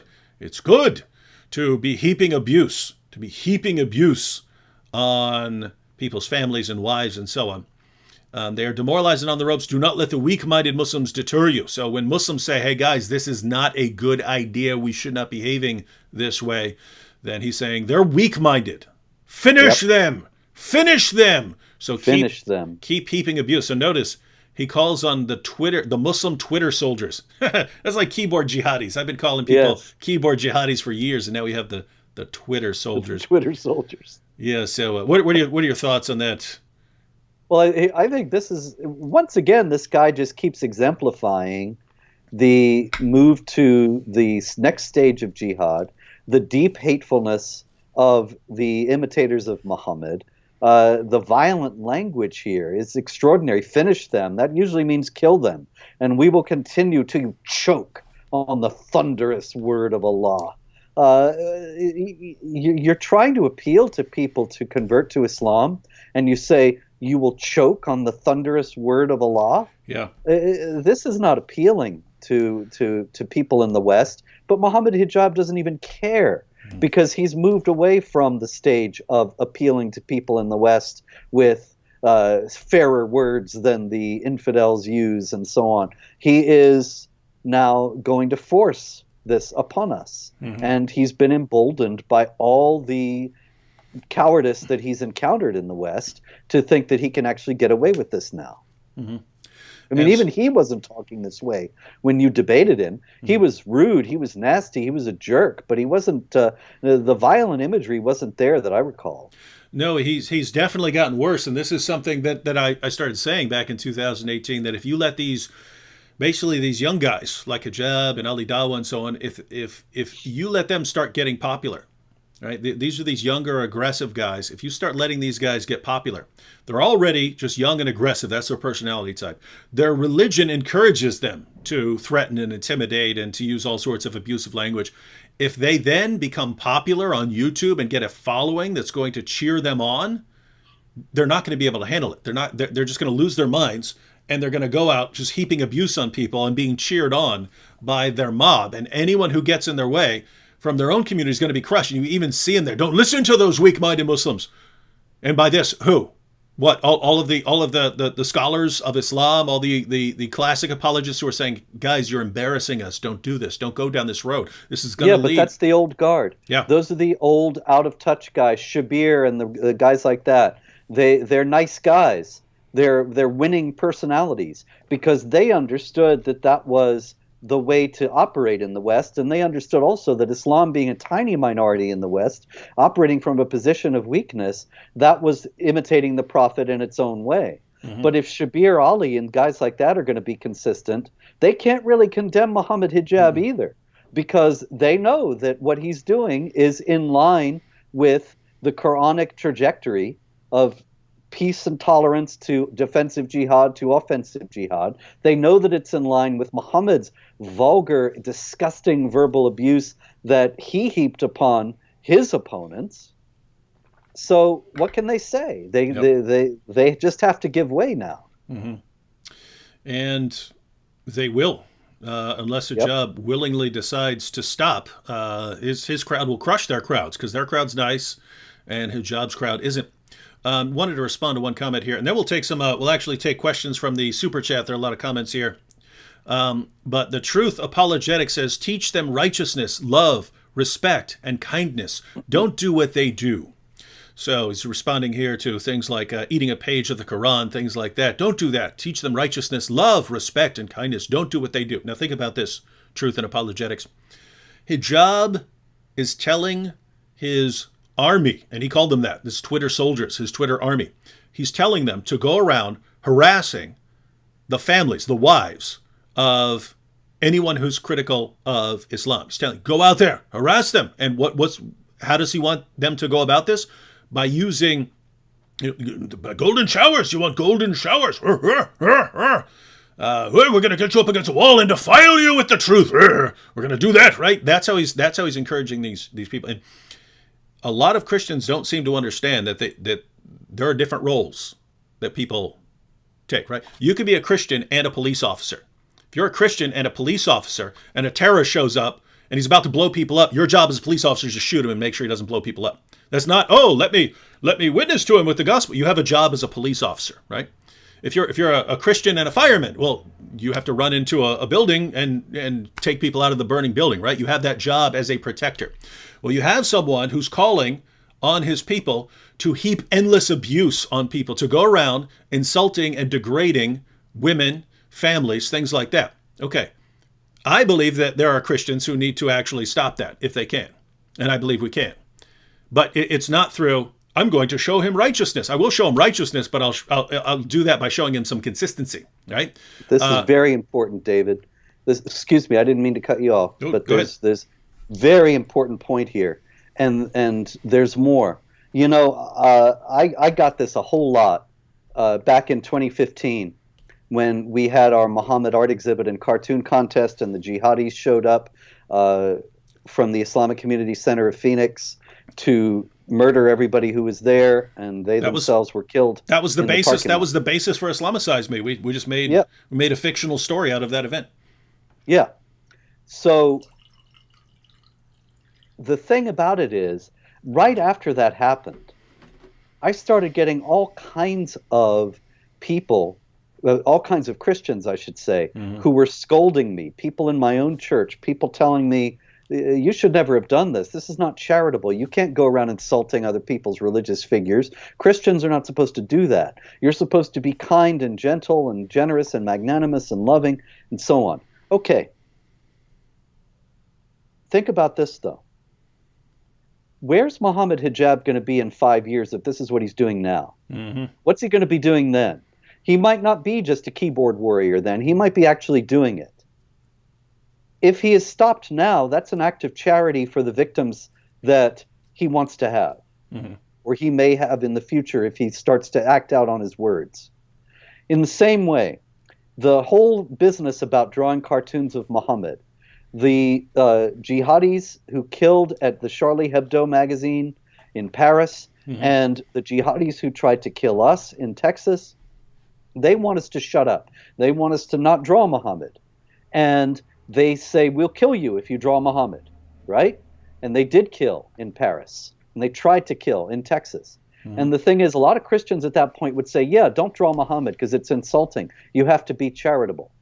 Okay, but who are we going to be charitable to? Is it really charitable to our children and to our grandchildren and to our civilization as a whole if we encourage and embolden and submit to violent intimidation? How is that going to make the world look in 5 years or 10 years or 15 years if we're giving in now and submitting and showing all you have to do is threaten to kill us and we'll back off our cherished principles and give you what you want? I wanted to be charitable to the people who are coming after me in the West, to the Christians who are going to be not subjected to violent intimidation if we stand up for the principle of the freedom of speech now. But if we submit to violent intimidation now, we're only going to get more of it, and it's going to become more and more emboldened. And so this that's happening with Mohammed Hijab is exactly really the same. All these things always come back to this. It's all intimidation. It's the same thing that happened to us in the wake of Garland. And Christians need to understand that their charity should also extend to the victims of these tactics and the victims of jihad violence, the victims of Sharia oppression, and that it is not just so simple as to say, oh, don't insult Muhammad because that's mean to Muslims and not charitable. That is enabling a very insidious process that will result inevitably in vast amounts of people suffering misery that they don't need to go through. Yeah, and I mean, I just think, the truth apologetics here. If you're walking down an alley and you see someone raping a woman, what do? Do you teach him righteousness, love, and respect and kindness? Because I would crack him upside his head instantly. There you go. I would crack him upside his head because that's what I would do in that situation, right? Later on, if you want to visit him in jail and so on, or if while you've got him pinned to the ground, you want to teach him something, great. But that's what I would do in that situation. Well, imagine that someone's not being raped. What if a guy is just screaming and heaping abuse on a woman on a train. What do you do? Well, it kind of depends on the situation, right? What if you see someone plotting something, and he's sitting there, and he's got an army of Twitter trolls, and he's plotting this campaign of sexually explicit and torture-based harassment of women. Well, if you can stop that, I believe you should stop it. So this is not David Wood as a Christian apologist. This is David Wood as a man. If God didn't want me going after these guys and stopping them from doing this stuff, he shouldn't have made me a man. You know what I mean? There you go. Yeah. Right? So I look at this situation and I say, okay, here's Hijab. Here's what he's about to do. And the vast majority of people have no idea how to deal with them. I know how to deal with them and make them stop. Yeah. Well, great. Now I believe that I'm put here by the Almighty to go out and stop him, right? And there are very few men these days. That's that's a big reason why people don't understand this, and they equate being charitable with being cowardly, and turn the other cheek has become this vastly misunderstood principle. I believe that means let injustice run wild and let your loved ones suffer because you're not willing to defend them. Yeah, how's that worked out, church? Church, how's that approach been working out for the church? Huh? Yeah, let's ask the Church of Egypt or the Church of North Africa or the Church of Syria or Iraq. Christians in America, how's that been working out for you? Let's just make sure we get along and we never hurt anyone's feelings and never offend anyone. How's that worked out for you? Right? No. And also this quietism, this passivity. I've spoken to lots of Christian groups where over the years people have ultimately responded to the explanations that I've given them about the jihad imperative by saying, well, Jesus is going to protect us and prevent all this from happening. Well, how can you be sure that that's going to happen for the church in America when it didn't happen for the church in North Africa or the church in the Middle East or the church in so many other places? Mm-hmm. I'm not saying that he's not that the final consummation of all things and his return is not going to happen, but to just count on this is to allow those who would destroy the church a free hand, and to destroy the church is to destroy the future of our children and our children's children, because you're condemning them to live in a society where they will be constantly threatened, constantly harassed, enslaved at will. And if you don't believe me, just look at how Christians have it in these Sharia states. Mm-hmm. Yeah. And all right. So, yeah, just to sum up there, if you're saying, guys, here's what it looks like. Here's what it looks like you're saying to me, right? So this is what it looks like. Here's a guy who's about to do horrible things to a lot of women. And I can stop him, but don't stop him. That's what you're telling me. Yep, that's charity according to all too many people in the church today. One thing I know about Jesus. He picked a lot of fights. That, my friend, is a completely forgotten and misunderstood aspect of the gospel. Mm-hmm. Yeah, and guys, if you were an oppressor, oppressing other people, heaping abuse on other people, Jesus was coming after you. Jesus was coming after you. And then gosh, I can imagine some of these guys here being around at the time of Jesus. Jesus, woe unto you, scribes and Pharisees, you hypocrites, you whitewash them. No. Just teach them righteousness, Jesus. You're doing it all wrong. You're doing it all wrong, Lord. You're going to insult them. There is that passage where he says, don't you realize you insulted them? Yeah. Oh, I love that passage. Yeah, he says, yeah. So he's going after one group, woe unto you, woe unto you, and then the other group says, "But you're offending us too." Yeah, woe unto you too, and he's blasting away in all directions there. Yeah, very different from a lot of Christians in United States and Europe nowadays. All right, let's go ahead and take some comments from the chat. We got some questions. I mean, from the super chat here, we got some questions. Cassia just said 100. I guess that I'm not familiar with the internet slang, but I think 100 just means like 100% or something like this. Sarah Rainey says, very thankful there are people like you who don't submit to intimidation. Yeah, there's yep. So yep. There aren't a tremendous number. Robert Spencer, no, very few. Robert Spencer, Pamela Geller, Sam Shamoon's never going to back down. Christian Prince never going to back down. Apostate prophet's never going to back down. Yeah, but that's the thing. You can have a small number. You can have 10 or 12 people who will never back down. And well, guess what? If your only tool in your tool belt is getting people to back down, and you eventually run into people who never back down, well, you either kill them or you lose. That's it. So get to sawing this head off, or you lose. Hijab. Oh, and then everybody will love Islam. Yeah, I know that's what's funny. I just posted a video about that. It's basically, look, you either kill me or you don't. If you don't, then I keep blasting away at Islam. If you do, you draw a bunch more attention to my videos, and so either way, yeah, yep, you're done. Caitlin says, "Great work. Keep up the great work. Thank you." Alex says, "Can you do a video on Bilal Scaff?" I don't know who that is, so I'm guessing no, unless I hear more about him at some point. AS says, "Careful, David. Twitter soldiers can fly like a flying donkey." JT, here's a question. They have Burak. Yeah. Maybe he can ride Burak to come visit you. Never-ending story. It's a movie. I've wanted for a long time to get a special effects guy to put Mohammed on that flying white creature from the Never-Ending Story. But like one of the Charlie Hebdo cartoons with Mohammed flying on the back, or better yet, vocab as that thing.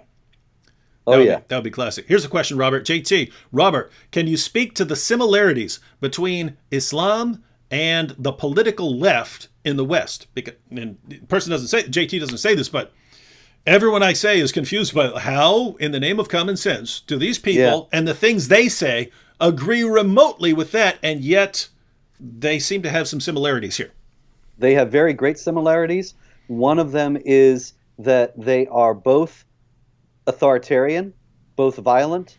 They both hate America. They both hate the freedom of speech. They both hate freedom, as remember Ali Dawah said. I forget exactly how he put it, but you played it earlier. That if this freedom business, you're not going to have that anymore. He calls it BS. He says, "There you go. For your freedom or your rights, it's BS." Yeah. My goodness. So the left is the same way. If you look at every Marxist state and the whole Democratic Party, the whole half of the political leadership nowadays is Marxists. And Black Lives Matter, Marxists, they avowedly, by their own words, they said this is a Marxist organization. The leader said. Now, Marxism has been tried. We have seen it in the world, and it's very much like Sharia states, where it rules by intimidation, it rules by the threat of violence, it creates an empire of fear. Mm-hmm. And that's their ultimate connection, that Islam has never had any problem coexisting with authoritarian regimes. As a matter of fact, that's its natural habitat, because it lends itself to authoritarianism, as Allah is the ultimate master and completely arbitrary despot of all the Muslims and all the world. So you create a ruler in that mold, you get Stalin or Mao or Hitler. So it's all the same kind of thing.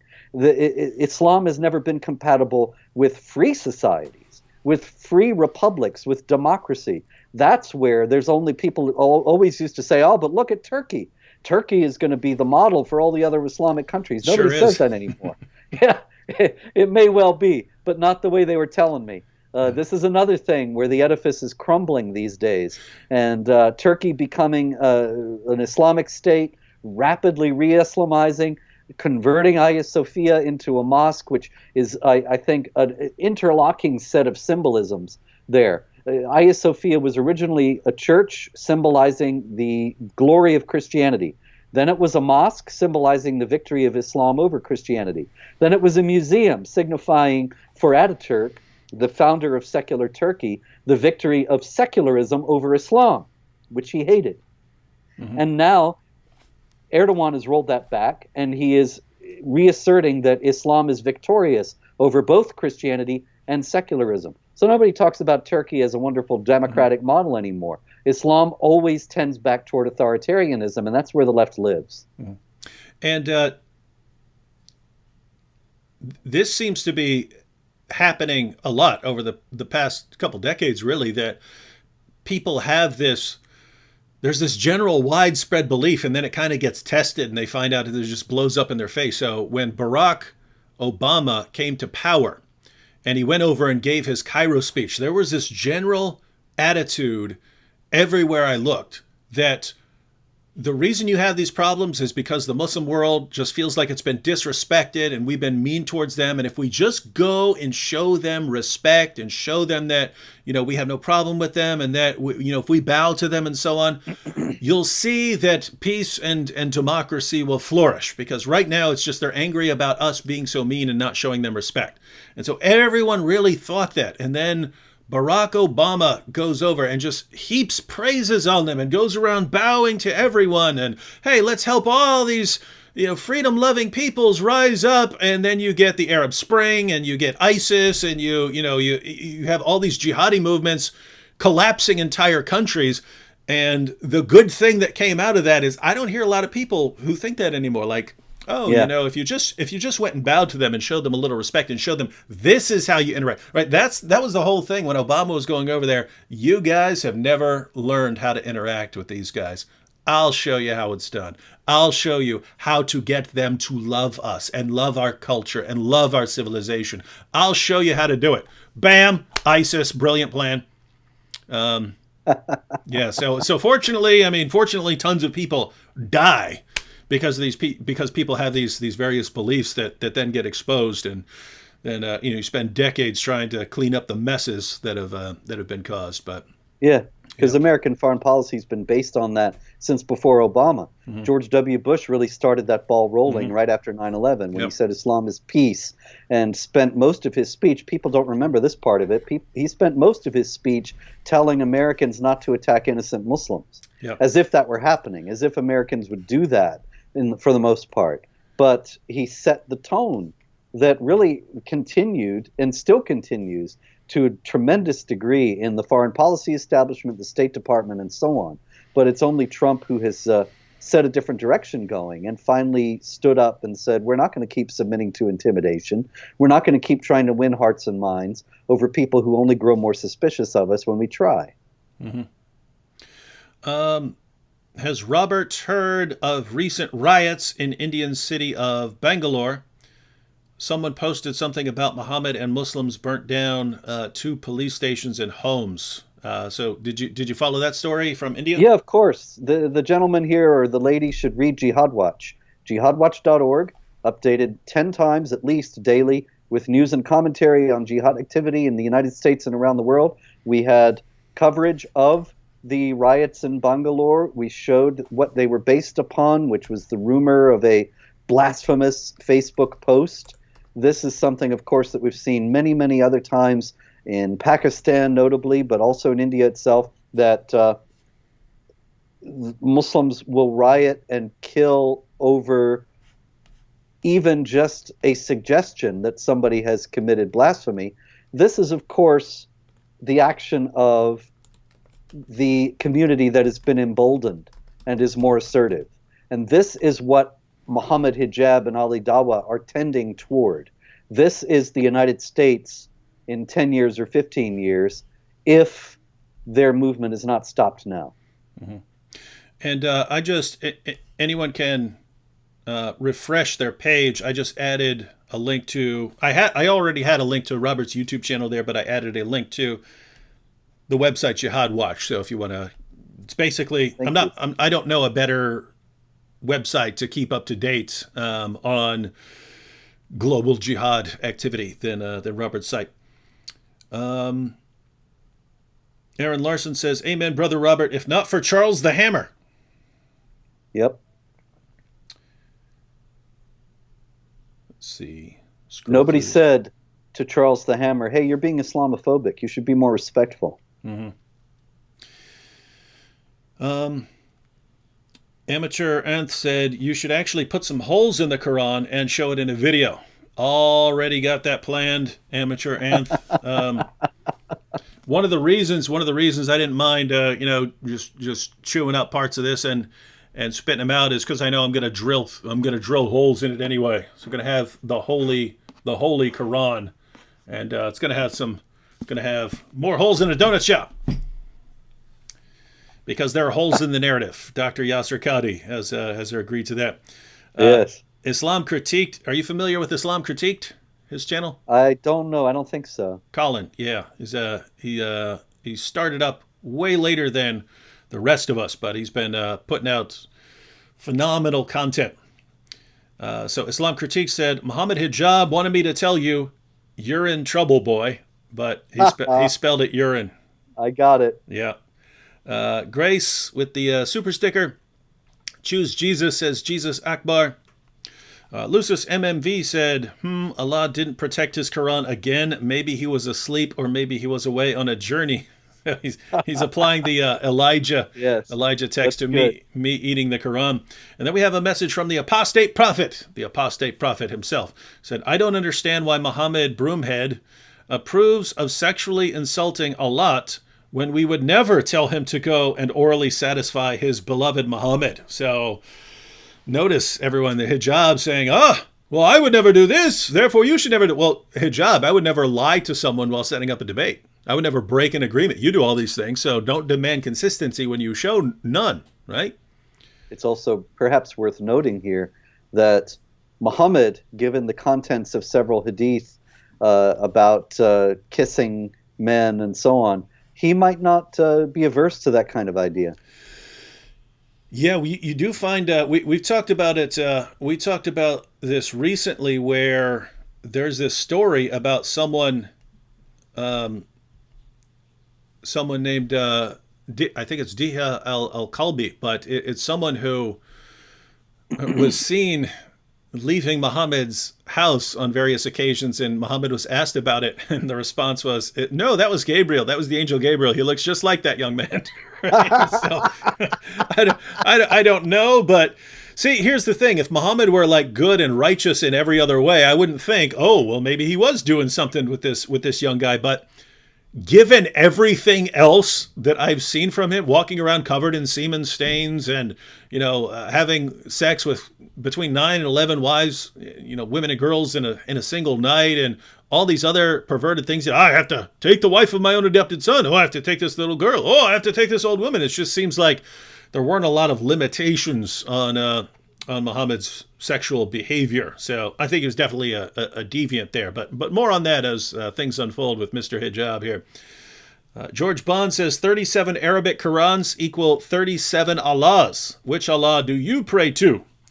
An even better question is, who does each one of those Allahs pray to? Because Allah prays for Muhammad, ladies and gentlemen, according to Mohammed Hijab. Jason Lippert says David is living rent-free in Hijab's head. Yeah, it's looking at his Twitter page, my goodness, if he's blowing up on his Twitter page with that right now, imagine once I actually get started. Silencer says God is so wonderful. True. Aaron Larson says, that's the most infuriating thing about these guys, the sheer dishonesty. Preach on, brother. So, yeah, it's the lying. It's the lying. And Robert, you've experienced this. We've both experienced it with the same people. The lying. If you don't trust them, then you're a racist. But then as soon as you do trust them, they take advantage of it and they lie to you. Yeah, well, you mentioned before the guy in Philly, the Shiite imam. I can't remember his name. Do you remember his name? No. But anyway, he, as you noted, they took the last 10 minutes and did not allow for any rebuttal, and waited till that time to come out with all these blistering personal attacks. Showered you with abuse. Yeah. Yes, with no chance to respond. And this was something that we had both agreed to beforehand, that there would be no personal attacks, and that there would be strict adherence to the subject matter. But it's interesting also to note in that connection that they lied about that as well, because there was no strict adherence to the subject matter. You remember we drove down to that debate, and we're going through Shiite hadith and going through all sorts of things in the car on the way to prepare. And once we got there, we had all sorts of places marked in the Shiite hadith books and various other things ready for what we anticipated would be their arguments based on the agreed upon topic of the debate. But instead, the fellow read canned responses that completely ignored what we said and completely ignored the topic of the debate as had been agreed upon, and instead just gave sort of a standard Islamic apologetic presentation. And it probably wasn't even aware of the brazenness of this dishonesty, because after all, the Shiites invented taqiyya. I mean, it's based on the Quran. It's in chapter 3, verse 28 of the Quran. But the Shiites really developed it as a theological concept. And I believe it was Jafar, the sixth Imam, who said that you don't have taqiyya, you're not a Muslim. So they value they value this deception, this lying, a great deal. It's a kind of a sacramental act. Yeah, and that's really been happening since I started. I believe it was like my first or second debate. It was my first debate with a Muslim, and he demanded that we exchange our arguments prior to the debate, so days in advance of the debate. And I said, no. If you're not ready, then no, right? I mean, if you're not ready, then don't debate. And he insisted it, and then he got all these other people involved in the conversation, and he's trying to make sure we're not prepared and stuff like that. And so finally, okay, fine, I'll agree. Here are my 4 arguments. And he said, all right, here are my 4 arguments. We actually got to the debate. He briefly mentioned one of the arguments, and then he ignored all the other 3, and he used completely new arguments. Of course. And what I noticed after that is I would bring this up to Muslims. I would say, hey, you know this Muslim debater, you know what he did? And they would just be like, ha, you fell for that, you're stupid. Yep. And I've seen that over and over again ever since. And I got another one, David. Do you know Hussein Ibish? No. He's not really on the scene anymore. I don't know what's happened to him. I hope he's well. But Hussein Ibish, right after 9/11, was very big in the literal sense. He was huge, probably 500 pounds. That's pretty cool. A spokesman for an apologist for Islam. And I tangled with him several times on various shows. And I was on some show once and was talking about Islamic anti-Semitism, and noted that the Quran said that the Jews were transformed into apes and pigs. And he said, that's not in the Quran. Now, I was sort of dismayed because obviously, it's in 3 places. Chapter 2, 62 to 65, 559 and 60, and 7166. It's very clear there are plenty of Islamic preachers today who refer to the Jews as apes and pigs, or the children of apes and pigs, because of these passages. But he was brazenly denying it. I then gave the verse numbers, and that's not even the end of the story. He then wrote an article in a magazine. I wish I could remember which one, but anyway, it doesn't matter, saying Spencer is this brazen liar, and he said that the Quran says that the Jews were transformed into apes and pigs. And of course, none of that is in the Quran. And the sheer audacity of it just took my breath away. I still can't believe it when I think about it now, that he was absolutely depending upon, and of course he knew he could depend upon, the ignorance of his audience. And thus he knew that I would know he was lying, and he would know he was lying. Yep. But everybody hearing us wouldn't know he was lying, and that was all that mattered. Would not know. Yeah, and one thing you find out is that the fans just don't care, right? Like you could line up 100. Now, to be clear, not talking about all Muslims here. There are plenty of Muslims who would find this behavior reprehensible. I'm talking about the people who gather around someone like Mohammed Hijab. You can line up 100 Mohammed Hijab fans and say, hey, the Muslim side demanded that David agree to all these rules, and the Muslim side agreed to all these rules, and then the Muslim side broke all the rules. David stuck to the rules. Is there a problem with that? And the response is absolutely not. You criticize Muhammad, therefore we can treat you like this. And what's Ruthless amazing to the unbelievers, merciful to one another. And war is deceit, as Muhammad said. There you go. And yet, if we were arranging another debate right now, and they said, and here are all the rules that we must follow, and I said, I'm not signing on to any rules with you. You guys are liars.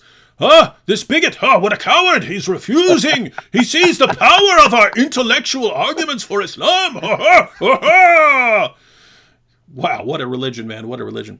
Yes. Helena Hagman said, hi, my Muslim female friend from the UK, parents from UK and Russia, wants to discuss Islam with you on your YouTube live show, she has Skype. Helena, go to my About page on my YouTube channel, get my email address, go ahead and send me an email. Happy to have her on. She can tell us what she wants to discuss. And if you've seen some of our discussions with people who aren't, like Mohammed Hijab, we generally have pretty friendly, calm discussions. So yeah, we're happy to have her on, and she can have a friend on with her. So if she wants to bring her a mom on or something like that, we're happy to have them on. David, you're working from the Quran now. That if bring two women, because if one of them forgets, the other one can help her. Chapter 2, verse 282. That's good. That would be funny if that actually, they were. I can't remember. Aha, that's right here. Great point. And Warren Stefanak says Bilal Skaf is a Muslim rapist who has been sentenced to 30 years in prison in Australia. So yeah, I hadn't heard about that, but I don't think he's eligible to come on a YouTube video. I think he was asking if I would make a video about him. And basically, if it's not really connected to the ideology, I don't want to go around saying, "Oh, this guy, this Muslim guy killed someone," because there are other people who kill people. Sure. You can have any ideology who goes on a killing, but if it's I'm doing this because of my ideology or something like that, then I'd be interested. A lot of the rapists have said that. The ISIS guys would quote read Quran and then rape their sex slaves, and some of the Muslim rape gang rapists in Britain would explain to their victims that they were doing this because it was allowed in the Quran. Mm-hmm. And they are correct there. Yep. Redeemed One says, I sincerely hope that more Christians around the world wake up to the reality of what Islam represents. God bless you both, David and Robert. And a few more comments, but yeah, we've already been going 2 hours, so we'll go ahead and wrap up. Robert, we are going to be on live again tomorrow. So what will we be discussing tomorrow? Tomorrow we'll be discussing the case of Professor Nicholas Damask of Scottsdale Community College in Arizona, who was sued by a Muslim student and the Council on American Islamic Relations for teaching that the terrorists, the Islamic terrorists specifically, use Islamic texts and teachings to justify their actions. And this was actually the subject of a lawsuit that was settled this morning, or there was a ruling on it this morning in the U.S. District Court in Arizona. And so I won't tell what the ruling was, but this is all about whether criticism of Islam is going to continue to be legal in the United States. And there are a great many implications to this case. So this is CARE, the Council on American Islamic Relations, trying to silence a college professor from pointing out something that we would regard as pretty obvious and straightforward from the teachings of Islam. Exactly. And so CARE sued him to silence him. In other words, using the exact same methodology in a kind of different way as someone like Mohammed Hijab. It's always to silence. Yeah, it's always silencing people. And so one of the ways to intimidate people is to sue them and try to get them to lose their jobs and to and it immediately succeeded with the college. I'm not going to give away everything for tomorrow night, but it's worth noting that the college immediately demanded that Damask, the professor, apologize, and apologized itself, and was in complete surrender mode until some people reminded college officials about academic freedom and the First Amendment. Yeah. So anyway, we'll be talking about that tomorrow. We'll be going through. We'll check out some articles and discuss the situation and more about how this relates to Islam. Just a reminder to you Muslims who are watching, we want nothing but the best for you, right?